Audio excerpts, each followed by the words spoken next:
Duel Review is brought to you by SpiderWolf.com. Hey guys, welcome to another great week of Duel Review. We're going to be starting off with Guardians of the Galaxy, followed by Deadpool the video game, and then for our focal point, Dark City, the expansion pack for Legendary. That's right. Our anime this week is Wolf's Rain, and our movie is Shine. I'm RJ. And I'm Nick. Let's get to it.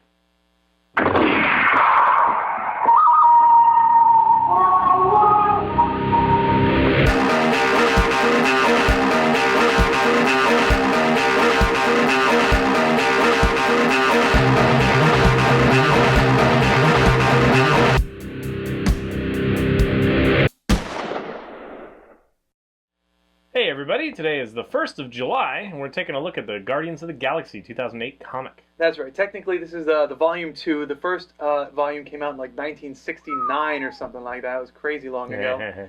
And this... and it was written, and the team itself was created by Dan Abnett and Andy Lanning. And this book is just amazing. The second I picked it up, I could not put it down. I just fell in love with this book. So basically, the plot follows Star-Lord, and that's not his real name. His real name is Peter Quill, but Star-Lord, like, what kind of name is that? But he decides that he wants to create a preemptive strike force to prevent damage to the galaxy. And the galaxy is literally ripping open. You have these big tears, these big rips in space that are happening, and some bad things are coming in. You know, dimensions are tearing open and things are getting through. So in order to stop that, Star-Lord puts together the team and goes out and either patches them up or stops wars from happening that would create such rifts. And just craziness ensues because he doesn't really know what he's doing. And it's just a wonderful book. I highly recommend it. So what do you think? Well, like you, I think I was surprised that I liked it so much.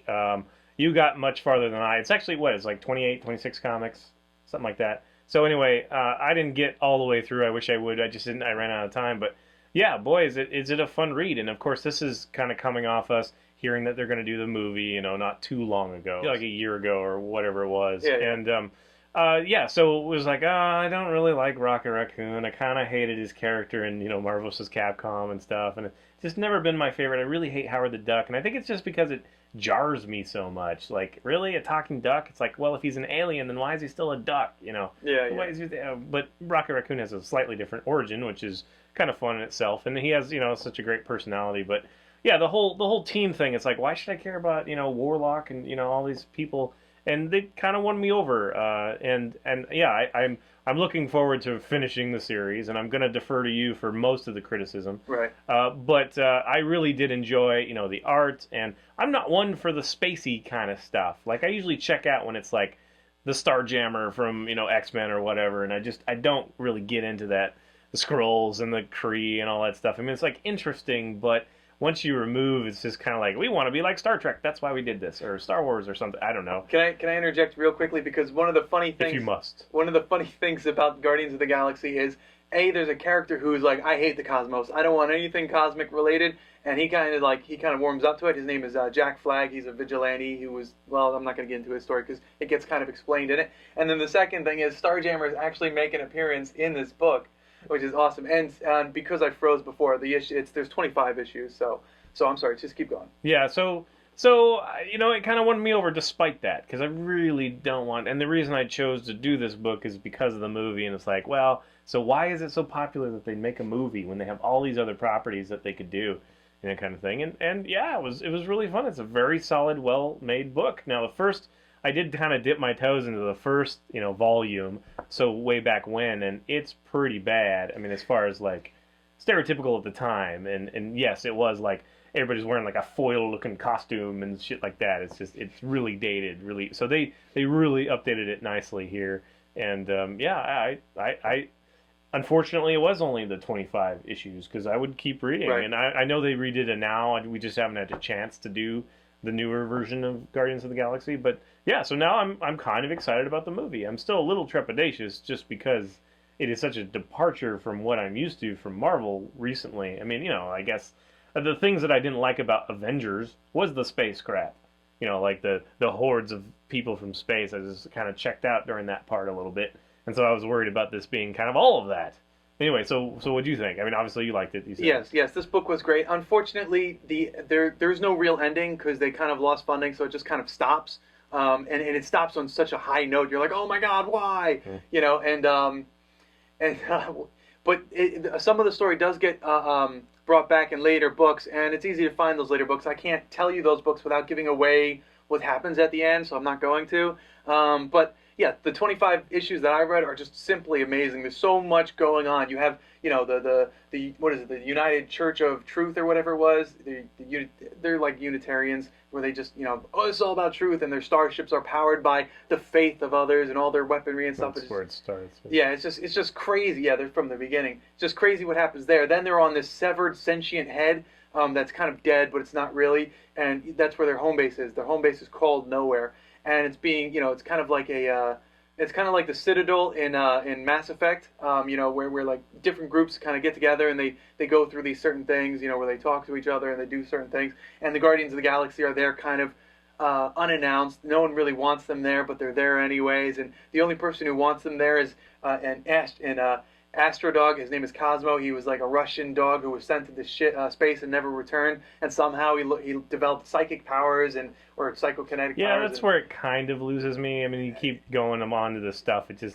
It's all compounding a little bit, but it wins you over. At least it so works for me. And you know, Rocket Raccoon, you're like, well, how am I going to get interested in a 3-foot raccoon? But he is just like every now and then he's just hilarious and he's action packed. And then you have the other characters. You have Drax the Destroyer, who was created to destroy Thanos.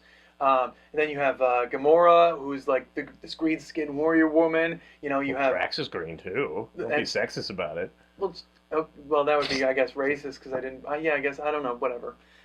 Then you have Quasar, who she has these these gauntlets that kind of give her powers, but then something else happens later on, and you're like, now she's someone else. She's calling herself Martyr. What's going on? Part Kree too. Yeah. And she's actually the daughter of Mar-Vell, who's Captain Marvel.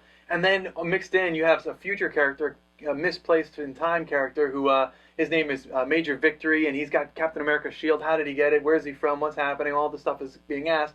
It's just so much going on while in the cosmos, and everyone's kind of being thrown about. You're just like, it's essentially ordered chaos. It's just wonderful. I'm going to be kind of a dick and say the more you talk about it, the less I like it. Because I'm not into all those stupid, weird things. But I will say that it won me over. Yeah, totally works. So I kind of still don't want to like it, but I did. It was just an enjoyable read, and it's just I just want to roll my eyes when other people talk about it or whatever. But being in the story, you just kind of accept it and you go along. So. Right. If you see the production shots of the movie, you know, just some here and there, some marketing ads, you know, you'll know that this is the crew that you're talking about. The original crew, the original Guardians of the Galaxy, they were actually futuristic. In fact, they come back in this book, but they're set in like the year 3009 or something like that. I forget what the year was. So they're the future ones, but this one's here and now, and they're like, we have to do this, we have to do that. It's just crazy. I love this book. It was so great, and I just could not put it down. So. Well, there you go. If it interests you at all, if you don't know about it, but maybe you've heard about the movie and you're like, what's that about? This is a great place to jump in. It is part of the Marvel Unlimited. So I subscribe to that, and you should too, because it's really great. I wish the other companies had that image in DC. It would be awesome. But go check them out. Don't be too afraid, because it is a damn good book. Really, as much as I don't want to like it, I do. So that's pretty high praise from me. Yeah. All right, guys. Well, I think that's it for today. Thanks for watching. Please subscribe to our YouTube channel and follow Game Labs. It's been a lot of fun. Yes, it has. And please leave comments. We love comments. And you can help support us by buying our wares at spiderwolf.com. That's right. T-shirts, a card game, art, print, short stories, and more. And if you're on Facebook, please find us, friend us. We're Dual Review. And we can use all the support that you can offer. Thanks. Yeah, and I have a Kickstarter finally started for my game. It's Fist 37, the Enhanced Edition combat card game. So go check it out. Search for Fist 37 on Kickstarter. Find it. If you like it, take a look. Share it with friends. Please pledge. We really need your support to get that going. So thank you very much. You can also follow me on my blog. It's fist37.tumblr.com. I am blogging as characters, releasing updates on the Kickstarter, and I'll probably be doing it far beyond the Kickstarter too. So go check that out. A lot of character stuff and stuff that I've been working hard on for the last 10 years. So it's finally getting a chance to come out. So go take a look. Again, if you like it, please share it and support us that way. Thanks a lot. See you next time.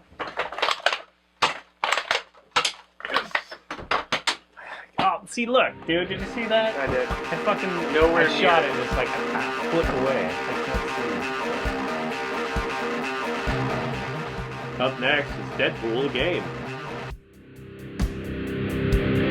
I'm gonna go crazy. I'm gonna keep my shirt completely. What?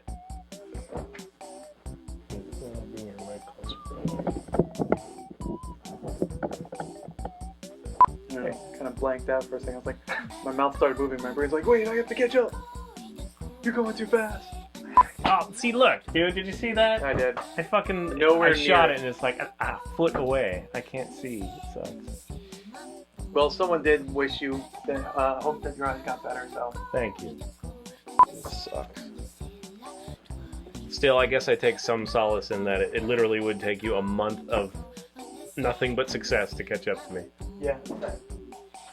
Well, 29 days now, or, 1 day less. 19 days.